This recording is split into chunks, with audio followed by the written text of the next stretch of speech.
pessoal, bom dia. Bom, começando aqui o nosso último dia de Expert, nosso primeiro e único painel aqui do stand, mas muito especial. A gente vai falar um pouco sobre a consolidação do mercado de FIIs no Brasil. E para isso a gente trouxe os nossos verdadeiros experts aqui para abordar esse tema com vocês. Então a gente tem o Augusto Martins, gestor dos fundos HG, Rodrigo Abud, gestor dos fundos VBI, Juliana Freitas, do time de relacionamento de Real Estate, e o mais importante de todos, Marcos Baroni, que é a verdadeira lenda aqui do mercado de fundos imobiliários. Então, espero que vocês gostem. Se tiverem dúvidas, depois o time está à disposição. E é isso aí. Deixo com eles agora.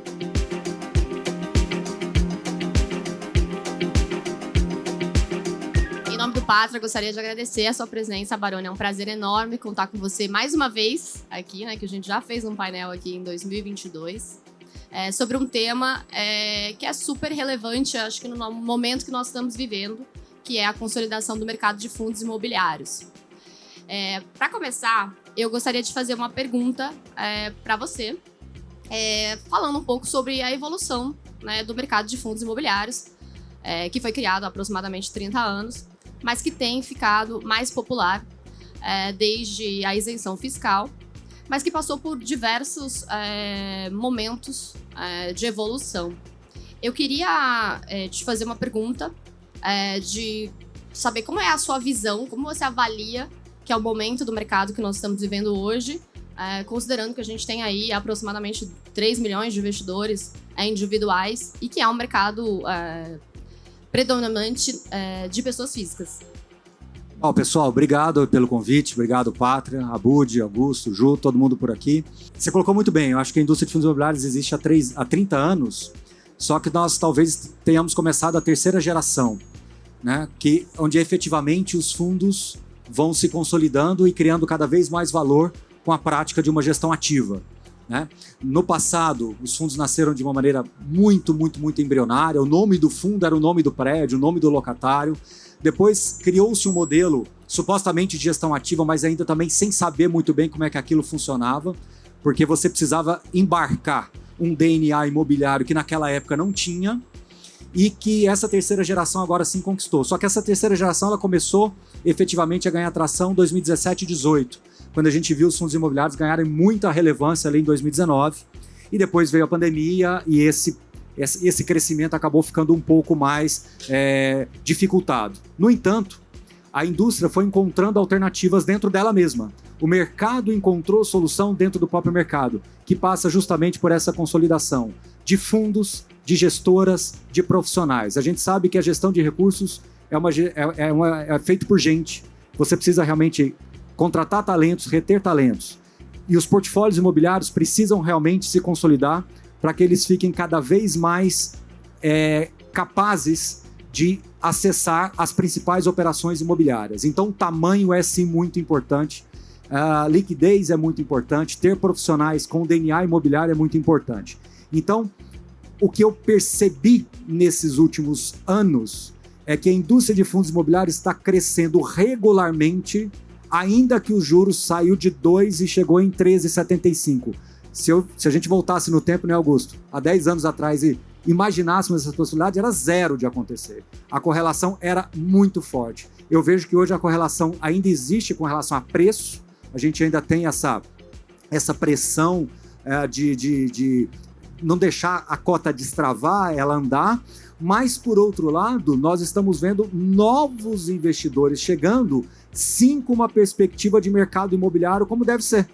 Uma visão mais ampliada, de médio e longo prazo, entendendo que o dividendo é um componente, entendendo que um cap rate é um componente, que você não deve fazer uma comparação pura e simples com uma taxa Selic, com o CDI. Então, eu acho que essa terceira geração ela está mais amadurecida com relação aos investidores, mais amadurecida com relação aos gestores e, principalmente, essa consolidação está trazendo luz para o mercado imobiliário, uma vez que as principais transações hoje elas estão invariavelmente passando pelos fundos. Então, isso mostra que hoje nós temos relevância no mercado e isso é fundamental para que a gente possa construir efetivamente aí uma nova página, né? E quem sabe buscar uma quarta geração de fundos imobiliários que vai passar por uma gestão ativa ainda mais ampla, como alguns fundos estão fazendo, o PVBI, o próprio HGLG, que é construindo também, né? Ou seja, você desenvolvendo dentro da tese. Então, essa quarta geração que se desenha, mais madura, mais consolidada, com mais subestratégias dentro do próprio fundo, na minha visão, é a rota do crescimento aí para os próximos anos. Obrigada, Baroni. Aí, puxando um pouco esse gancho, né, da consolidação dos fundos, hoje a gente vê no mercado mais de 400 fundos imobiliários listados na Bolsa, que é basicamente o dobro do número de fundos imobiliários que existe, né, no mercado americano, que é um mercado, enfim, muito maior, né, com bastante relevância, e que acho que todo mundo aqui entende como a nossa referência, né? Augusto, queria te fazer uma pergunta sobre esses fundos, que seriam, vamos dizer assim, os fundos da segunda geração, que são os fundos monoativos, né? A gente tem diversos fundos monoativos hoje ainda na Bolsa, cada vez mais vendo um movimento desses ativos sendo comprados e consolidados por fundos maiores. E aí eu queria ouvir de você um pouco do que você enxerga do movimento, quais são as dificuldades que esses fundos eles basicamente enfrentam, os gestores quando tem esses fundos, e quais seriam as vantagens para os investidores, especialmente considerando que muitas vezes eles são inclusive comprados através de compra com cotas de outros fundos. Basicamente, entender um pouco da sua visão sobre isso. Bom, obrigado. Prazer estar aqui do lado dessas feras, né?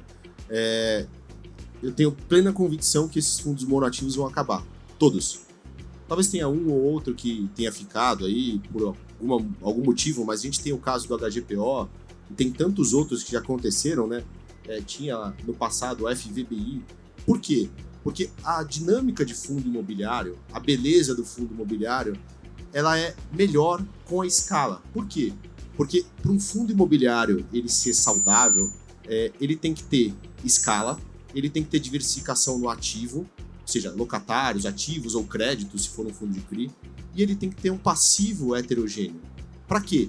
Para que, sendo um fundo listado, ele permita liquidez. Tendo um passivo, né, os investidores que não pensam iguais entre si, para que você consiga uma menor volatilidade. Então, esse caminho dos fundos monoativos fazendo parte dos fundos multiativos maiores, ele é natural e ele vai ocorrer de uma forma ou de outra, porque ele está mal precificado e algum investidor institucional forma lá um bloco e decide dar uma finalidade, ou porque é um ativo bem precificado, como a HGPO, mas tem alguém que quer pagar um prêmio acima daquele ativo. Mas o fato é que aquilo, dentro de um portfólio maior, ele faz sentido, né? Imagina a gente no HGLG, que já chegou a ter a Volkswagen representando mais de 20% da nossa receita imobiliária. Esse número agora já não é tão expressivo. E não é que a Volkswagen é boa ou ruim, não é que a localização de Vinhedo é boa ou ruim, mas o fato é que se em algum momento aquilo tiver uma vacância ou tiver que mudar, ele está dentro de um portfólio que vai ser diluído. E você vai enxergar o quê? Vai enxergar a terceira geração que o Baroni falou, que é a qualidade do gestor. É o gestor olhar aquele ativo, aquela localidade, olhar o ciclo imobiliário e tomar a decisão de investimento que seja melhor para quem? Para o investidor, né? Porque a gente está aqui, né, emblemático, né, na primeira Exper em que estamos todos juntos, né, usando a camiseta do Pátria, fazendo parte desse time de 22 bi de reais. E é isso aqui, é a gente fazendo a melhor decisão, mas não é para o Pátria, não é para o que era o Credit Suisse ou para a VBI, é para o investidor, né? A gente tem hoje mais de 1 milhão de investidores e esses caras esperam receber a renda todos os meses e é para isso que a gente está aqui, para entregar essa renda da melhor forma e o retorno que ele espera. Obrigada, Augusto. E agora, até puxando esse gancho, né, nós estamos aqui dentro do Pátria Real Estate, né, que nada mais é do que a junção de duas famílias de fundos, né, que, como o Augusto bem mencionou, a gente está falando aí de mais de 20 bilhões de reais sob gestão, 20 fundos imobiliários. Abud, eu queria perguntar para você sobre qual é a visão, na sua visão, sobre esse movimento de consolidação de gestoras. O nosso movimento é um deles, mas a gente vê outros acontecendo no mercado. Quais seriam as vantagens competitivas que uma gestora maior ela detém e quais seriam os impactos, né, que os investidores eles podem se beneficiar desse movimento? Bom, vamos lá. Antes de mais nada, prazer estar aqui com o Baroni, Augusto, né, pela primeira vez aqui sobre Pátria Real Estate, recebendo essas feras aqui. Né, muito legal.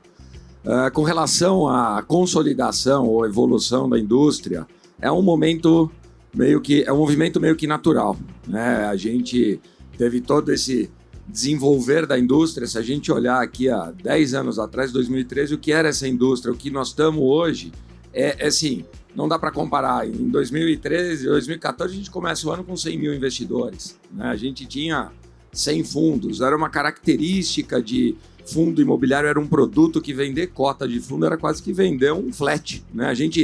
Por que os fundos eram monoativos? Era basicamente, a gente tinha na cabeça que o movimento de venda de um fundo imobiliário era pegar aquele investidor que na época estava comprando aqueles flats, aqueles apartamentozinhos, estava tendo aquele problema em gerir a renda e tudo mais, e transformar ele em investidor de fundo imobiliário. Então você pegava lá o Faria Lima, poxa, pega um prédio na Faria Lima, fala, pô, venha ser sócio de um prédio na Faria Lima com R$100, você tem aqui o UBS como inquilino, o BIC Banco, né, o Barclays. E esse era o discurso para que você conseguisse vender as cotas.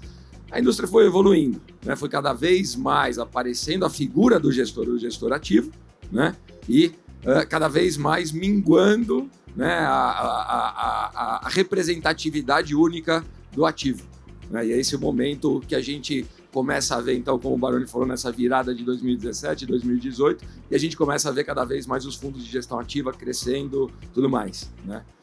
Hoje, então, se a gente pegar essa evolução de 2018 para hoje, para 2024, a gente viu o crescimento e aí o surgimento de várias gestoras, né? O surgimento de vários fundos. Então, se lá em 2014 a gente começa o ano com 100 fundos, hoje nós estamos com 500 fundos. Tá um exagero. Se a gente for pegar na indústria americana, como a Juliana falou, a gente tem metade disso.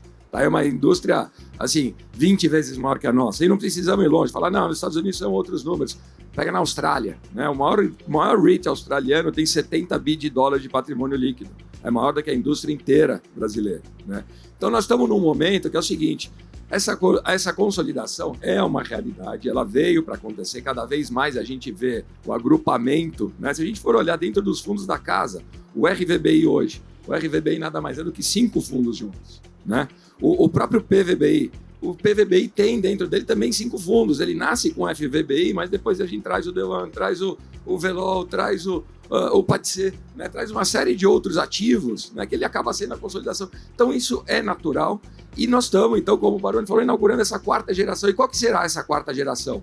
Os fundos grandes se tornando cada vez mais gigantes, cada vez maiores, né? Porque se você pegar um fundo que a gente está vendo aí, HGLG com esse tamanho todo, agora fundo de shopping também que está pegando um volume muito maior, ele tem muito mais atratividade, opcionalidade, ele tem muito mais alternativa, ele pode carregar caixa para estar sempre pronto para fazer uma transação. Qual que é o grande dilema do gestor aqui, né? O melhor momento para comprar não necessariamente é o melhor momento para captar, né? Quando vai todo mundo captar?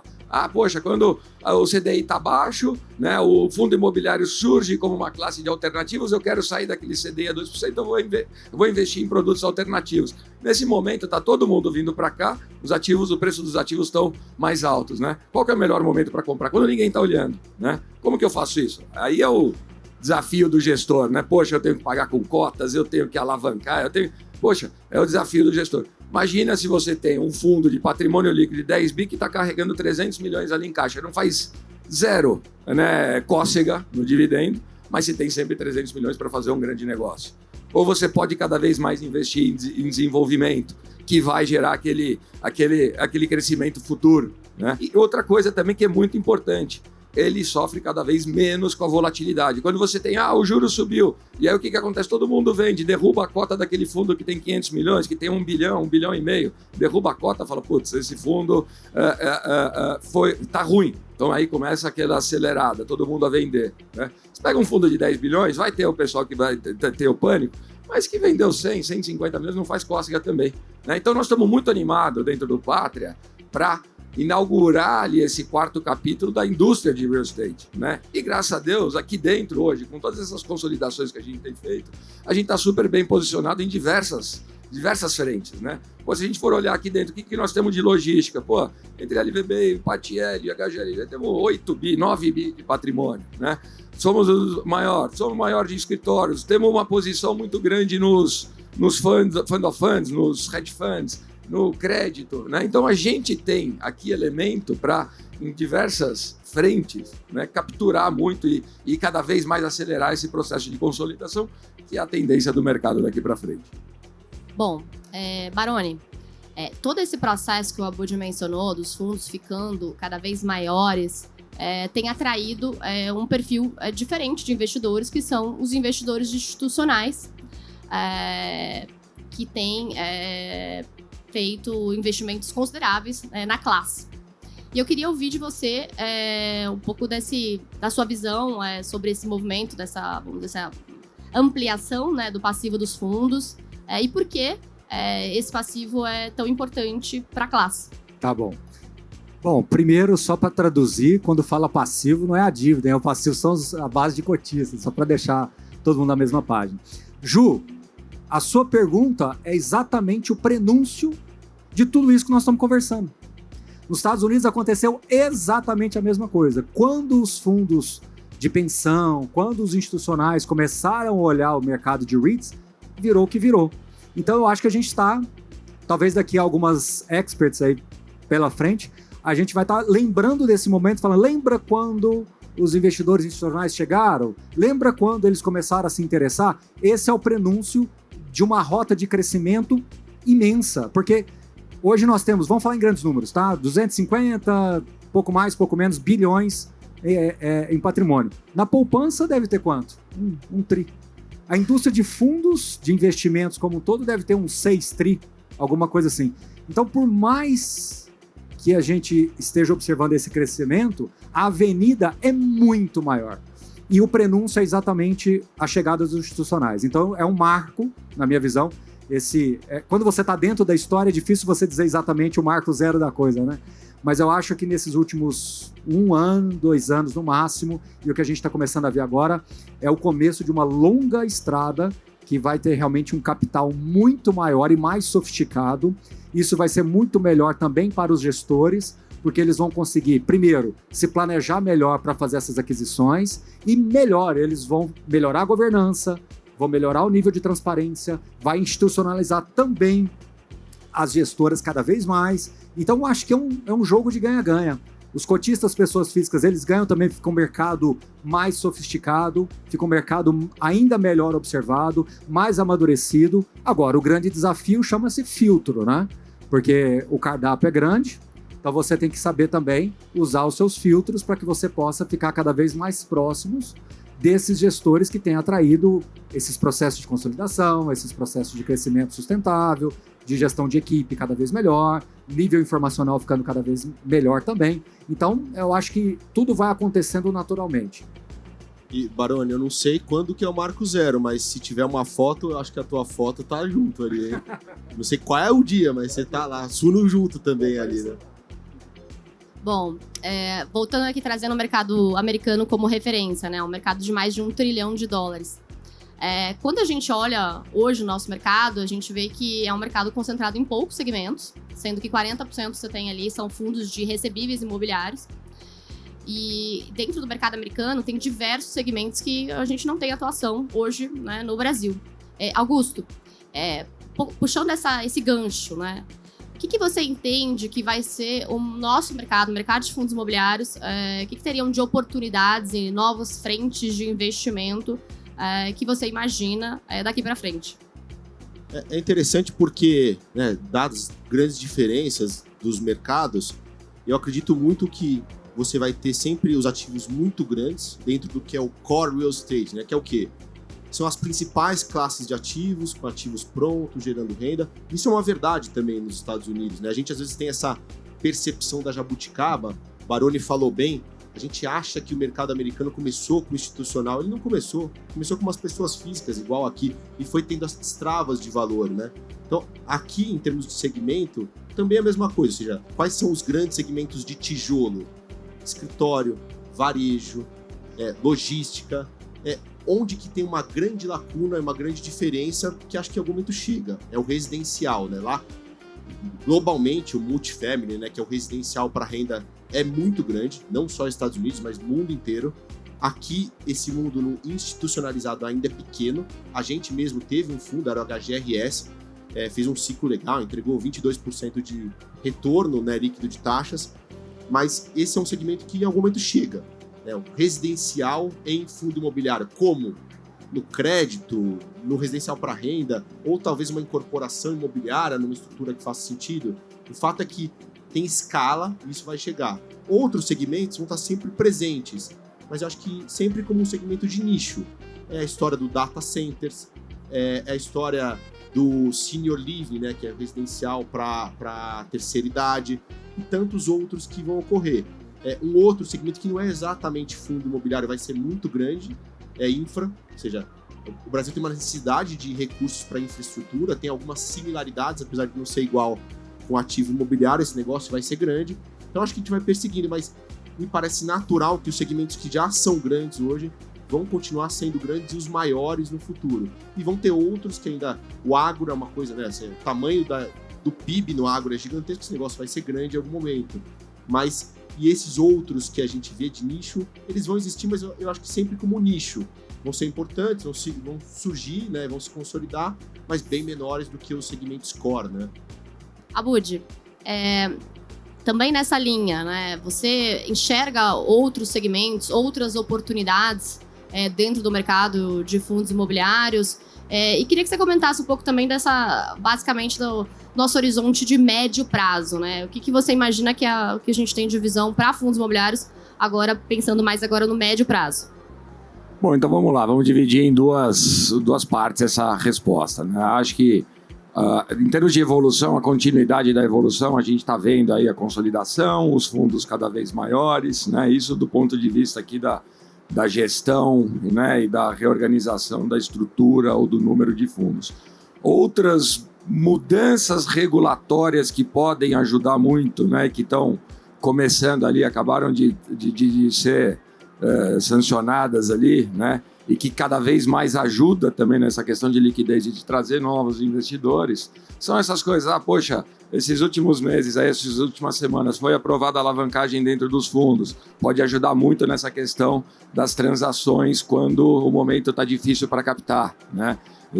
É muito bom ter sido criada a ferramenta para os gestores, agora cabe aos gestores usarem com parcimônia, né?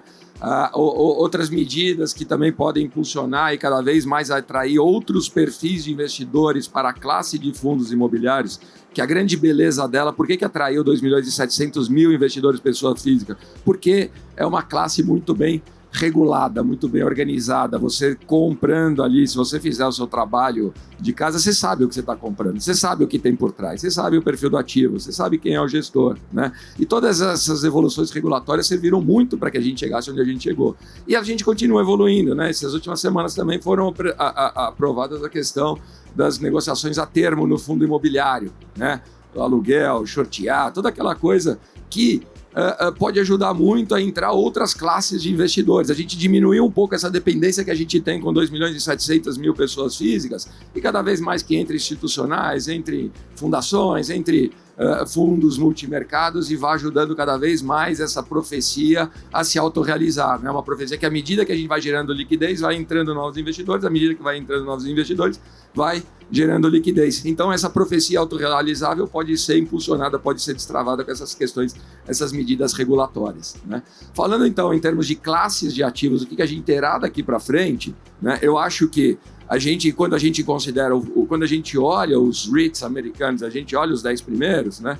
Muitos deles a gente vai ver ali classes de ativos que a gente não tem aqui, mas que também estão muito ligados à questão da infraestrutura. Então nós estamos falando de fundos de data center, nós estamos falando em fundos de antena de telecomunicações, né? Nós estamos falando de algumas outras classes de ativos que a gente não tem aqui. Quando a gente vai para o tijolo com os fundos core, né? A gente está bem posicionado, a gente vê lá os fundos de logística com um volume muito grande e tal. Esse segmento a gente deve impulsionar, deve crescer aqui, não tenha dúvida. E as novas classes de ativos, aí a gente tem todo esse processo também leva um período de aculturamento, né? A gente vê ali, poxa, nos Estados Unidos é super tradicional ter o self-storage. No Brasil vai ter, né? Mas você vê, a gente está aqui, depois de 10, 15 anos que a gente está, o brasileiro está se acostumando a usar, né, o self-storage, né? A gente vê o senior living, né? Nós mesmos dentro do Pátria temos uma tese que é muito grande, tá? Que nós já temos hoje algo em torno de 500 milhões de reais investido, que é a questão do student housing, né? O student housing é uma classe de ativo muito forte, né? O ano passado teve transações de fundos soberanos internacionais transacionando aí coisa de $1,5 bilhão em student living, né? A gente começou aqui, a gente está vendo, está testando, fez com fundo fechado, fez com investidores privados para entender como vai essa classe de ativo para que a gente não contamine também o nosso mercado aqui, que é o fundo imobiliário. Se de cara eu vou e faço uma oferta e por algum motivo eu consigo trazer novos investidores para cá e essa classe de ativo não performa tão bem quanto deveria, contamina a indústria inteira, né? Então você tem que fazer, vamos testar, eu acho que tem potencial de crescimento, mas vamos fazer aí com o devido cuidado, com a devida cautela, já dado que a gente zela tanto aqui pelo nosso maior ativo, que são, no final de tudo, os nossos clientes, os nossos investidores. Bom, por fim, antes da gente abrir para eventuais perguntas, Baroni, eu gostaria de ouvir de você quais são as suas... O que você tem visto, né? Você que é um analista, que é um entusiasta, né, do mercado, o que você tem visto de oportunidades que você imagina que os investidores devem observar aí num horizonte de médio prazo? Pergunta difícil, né? Na verdade, assim, eu entendo que tem oportunidades em todos os setores, em todos os segmentos. A questão é que agora o maior desafio é você conseguir filtrar essa oportunidade dentro de uma equação de risco-retorno que faça sentido.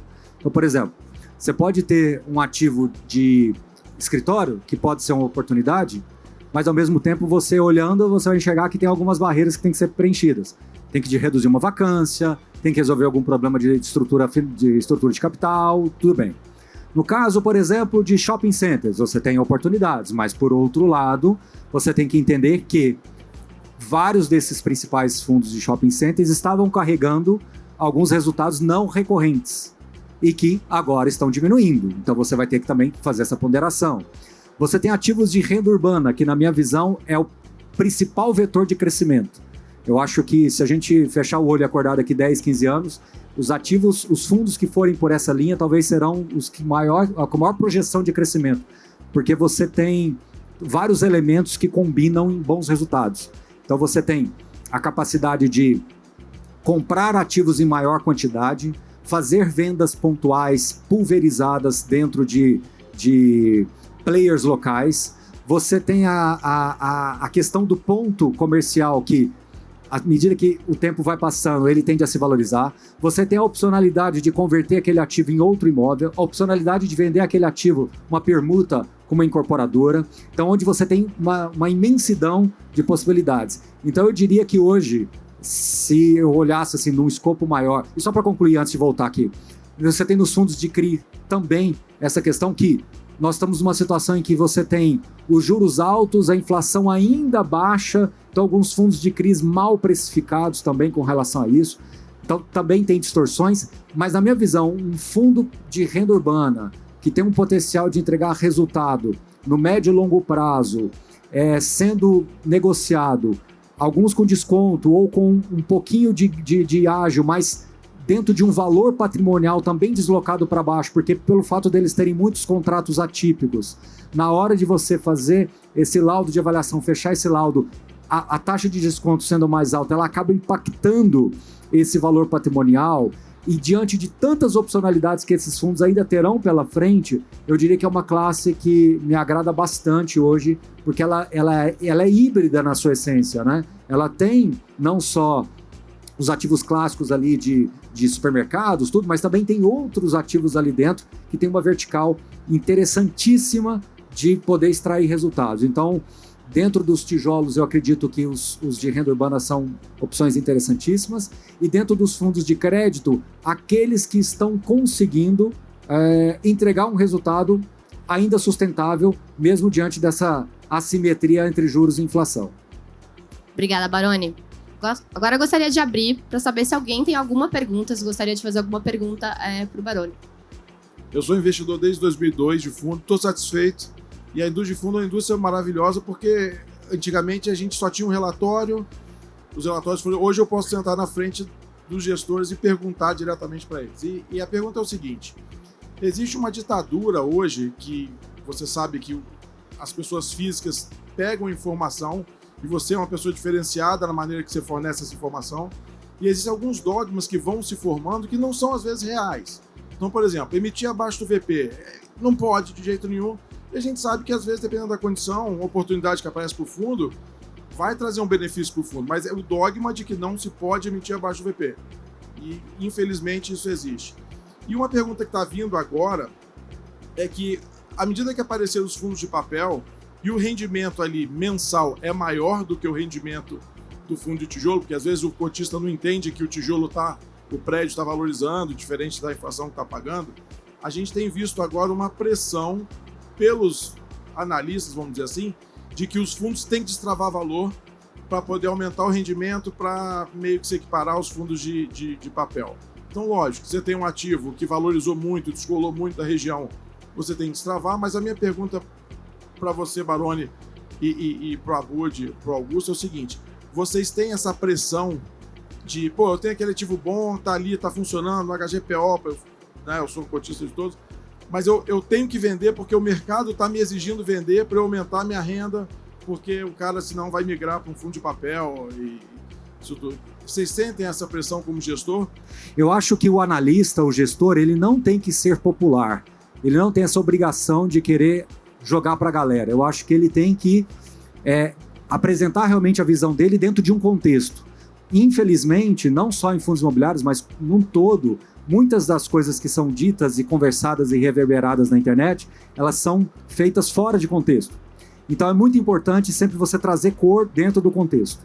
E isso vale para qualquer situação, não só emissão abaixo de valor patrimonial, mas qualquer outra coisa. Eu acho que a partir do momento que você sai de 100 mil investidores, chega em 3 milhões, né? A gente está em 2.800, mas talvez fechamos aqui em 3 milhões.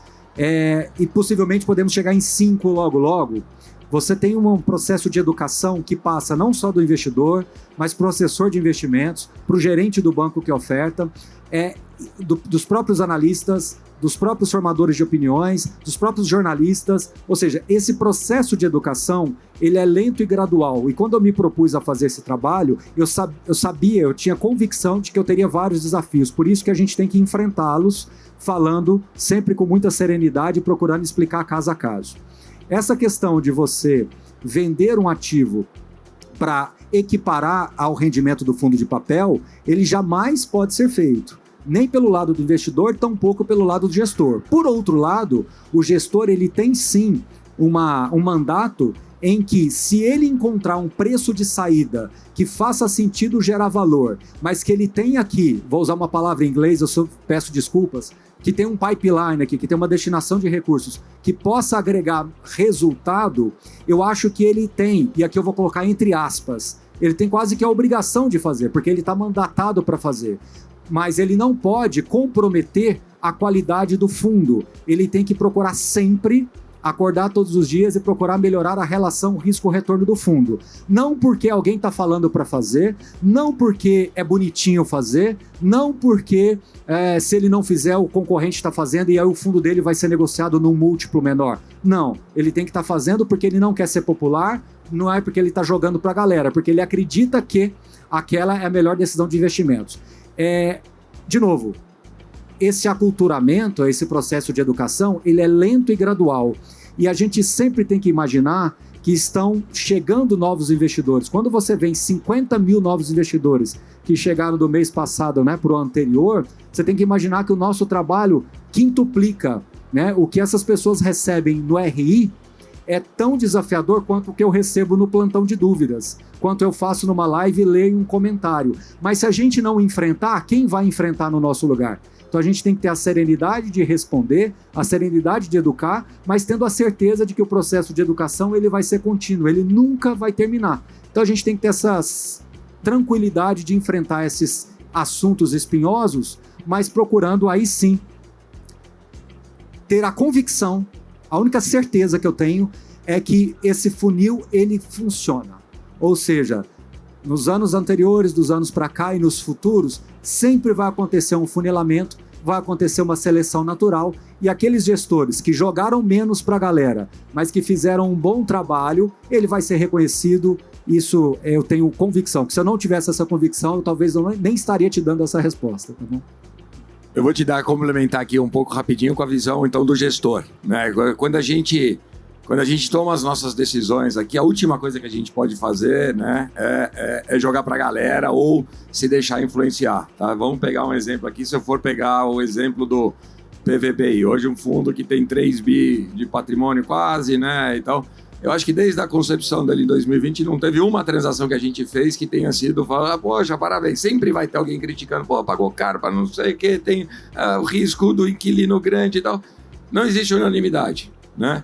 Então, a gente tem que estar muito confiante naquela decisão que você tomou. Por isso que quando a gente faz algum tipo de transação, também a gente faz questão de publicar o racional de aquisição, para que a gente possa ser cobrado lá na frente, se deu errado, se deu certo, mas está lá. Você pode discordar, você pode falar, poxa, eu não concordo, mas está lá. Nós vamos ter essa possibilidade do diálogo. Por que você comprou tal ativo? Está aqui, olha. Eu comprei por causa disso. Ah, mas o cap que você comprou é de 5,5 e o mercado está 8. Tá, mas eu comprei no cap de 5,5, que está errado é o aluguel, não o preço. Tá, o aluguel vai aumentar. E aí você tem que dar tempo ao tempo. Então a cabeça do gestor tem que ser, olha, você tem que estar muito confiante naquela decisão que você está tomando. Você tem que ir ao mercado explicar por que você está fazendo isso, né? Pode cobrar pela decisão, pode cobrar pelo racional, pode cobrar pela estratégia. Mas se a gente for tomar essa decisão e falar, poxa, não, pera lá, eu preciso jogar para o mercado, aí a gente não faz nada. A construção é lenta, mas o barulho às vezes é maior na hora de desconstruir, mas tem que ter essa paciência. Por isso que tem que pegar também gestores com longa experiência, né? Longa data. O giro, ele acaba sendo também muito natural nesse sentido, tá? Então, quando você compra, você tem que ter em mente ali o porquê que você está comprando, o valor tá bom, o aluguel tá bom, o que eu imagino chegar, né? Vou dar um exemplo aqui, por exemplo, do giro que a gente fez no próprio PVBI em 2021, a gente foi lá e comprou o JK, né? Poxa, excelente transação. Tomou uma vaia do mercado. Pô, você comprou um cap de, sei lá, 5,5, né? Sim, compramos um cap de 5,5 porque o aluguel está errado. Esse aluguel vai valorizar. Esse ativo a gente está comprando, sei lá, patamar de 30 mil reais. Na nossa avaliação, isso aqui em 5 anos tem que valer 45 mil reais. Tá? E assim vai. Aí, 12 meses depois, a gente recebe uma oferta que não era dos 45, mas era de 41. Né? Você vai falar, pô, pera lá, em 12 meses eu estou gerando aqui uma... Né? Então, você vai lá, toma a decisão de vender. Aí você é criticado de novo. Lá atrás criticaram que você pagou caro. Agora, pô, você está vendendo barato 12 meses depois. Né? Então, assim, e aí você tem que ir de novo ao mercado e explicar por que você vendeu. Poxa, pessoal, quando eu comprei, eu estava avaliando isso aqui, um potencial de valorização que ia chegar a tanto e tanto tempo. Em 12 meses eu capturei esse valor, como o Baroni falou, pipeline, gira. Né? Esse aqui eu já capturei o valor, vamos para o próximo, vamos para a próxima captura. Então, tanto na compra quanto na venda, você tem que estar muito decidido, muito confiante. Poxa, essa é a melhor decisão para o cotista. Eu vou sentar aqui na cadeira do cotista, vou explicar para ele. Ele pode concordar ou não, mas ele vai ver que tem um racional por trás e eu estou confiante que naquele momento era a melhor decisão a ser tomada. Uma coisa é fato, o não recorrente vai ficando cada vez mais recorrente. E isso é uma forma do gestor mostrar. Por isso que a gente está falando de escala, de consolidação. Porque os bons negócios sempre terão bons negócios. E sempre vai ter uma forma de você desinvestir de algum negócio que você já consumiu aquele resultado. E esse giro, na minha opinião, é a 4ª geração dos fundos imobiliários que realmente vai fazer com que a gente consiga entrar definitivamente nesse jogo todo, que é uma gestão ativa real mesmo, né? Então, eu estou bem confiante com isso, de verdade. Eu gostaria de saber da visão de vocês, até pelo histórico que vocês têm. Nos últimos 3 anos, pelo menos, a gente tem visto algumas resoluções, regulamentações que, ao passo que cria uma camada de proteção para os investidores qualificados, para os investidores pessoas físicas, acaba que restringe o outro lado, o lado do emitente, como, por exemplo, as últimas resoluções, CMN 518, por exemplo, que restringe a emissão de um CRI por reembolso. Agora é só destinação futura. Então, você acaba tirando uma parcela ali, fazendo com que ele tente acessar outros recursos e não, por exemplo, o mercado de capitais. E eu queria entender, à medida que o mercado se expande, tende a ter uma preocupação maior em proteger os investidores pessoas físicas ou tende a facilitar o acesso do mercado de capitais? Então, como que fica esse contraponto, esse balanço entre restringir e proteger também, ao mesmo tempo, a pessoa física? Bom, eu vou pegar aqui. Ótima pergunta. Primeiro, eu acho que a regulação, em todos os aspectos, tem ido no caminho certo. Banco Central, CVM, e podemos falar até agora de reforma tributária, onde foi visto a importância do veículo fundo imobiliário para essa poupança de quase 3 milhões de pessoas. E por que eu avalio que ela está indo no caminho correto? No teu exemplo do CMN, ela pode ter pego aqui um espectro de CRIs que é realmente uma pena, né? Que vai ficar mais difícil fazer. Mas ela evita que tenha um excesso. E ao evitar o excesso, ela evita que o remédio seja dolorido demais e mate o paciente. Então, antes de precisar que o remédio seja dolorido demais, que ele seja amargo demais, vem um remédio que eventualmente deixa ali o paciente incomodado, mas ela mantém a indústria viva. Então, essa regulação, eu acho que não é essa específica, mas em geral ela está indo no caminho certo, né? Eu tenho um papel grande no regulatório, com outro chapéu, não dentro do Pátria, e acompanho de perto. Então, coisas que a gente, o Abud comentou, a gente tem um grande pleito de melhorar a 8668, então coisas que vão ocorrer. Em algum momento o fundo imobiliário vai poder fazer recompra de cotas. Não pode. Em algum momento vai chegar. O fundo não podia dar bem em garantia. Ele começou podendo comprar o bem alienado, agora ele já pode dar em garantia. Então, esse caminho, quando você olha, as discussões de como apurar e distribuir rendimento, que eventualmente não tem um padrão, poderia ser melhor padronizado. O campo informacional, a gente não tinha informe anual, não tinha informe trimestral, hoje tem. A informação é absolutamente disponível. Então eu diria que, pegando o teu exemplo, ela pode ter matado aqui um pedaço do mercado de CRI, mas foi um remédio que talvez tenha sido antecipado para que ele não fosse amargo demais. Então eu vejo a regulamentação, em geral, indo para um caminho bastante positivo, tá? E por isso que a indústria vem avançando, por isso que tem aí 50 mil pessoas que decidiram investir em fundo imobiliário só no mês passado. Por isso que a gente saiu aí, o HGLG, de 10 mil investidores em 2017 para mais de 500 mil investidores agora. Então, eu acho um caminho bastante saudável e acho que a gente continua trilhando como indústria para ir melhorando. E eventualmente teve uma dose amarga demais, vamos sentar com o governo, vamos sentar com a CVM, vamos ver de que forma que isso poderia ser melhor endereçado e aí para conseguir manter a indústria saudável. Bom, gente, a gente vai encerrar aqui o nosso Conversa de Fundos. Eu convido todos vocês a acessarem as nossas redes sociais e acessarem nossos vídeos. Tem diversos episódios super bacanas sobre os mercados que o Pátria atua. Agradeço a presença do Baroni, agradeço a presença do Augusto e do Abud aqui no nosso painel. Nós estaremos aqui o dia todo, então teremos bastante tempo para tirarem dúvidas conosco e com os gestores. Pessoal, obrigado, agradeço o Pátria, tá? Como você fala, a gente ama o fundo imobiliário, eu até falo mais ainda, a gente respira o fundo imobiliário, né? Então, e quanto tempo, né, Augusto? A gente já se conhece há muitos e muitos anos e realmente foi uma luta diária aí, construindo mais informações e eu acho que esse é o grande desafio, mas a gente está aqui para isso. Vamos em frente. Obrigado mais uma vez e até a próxima.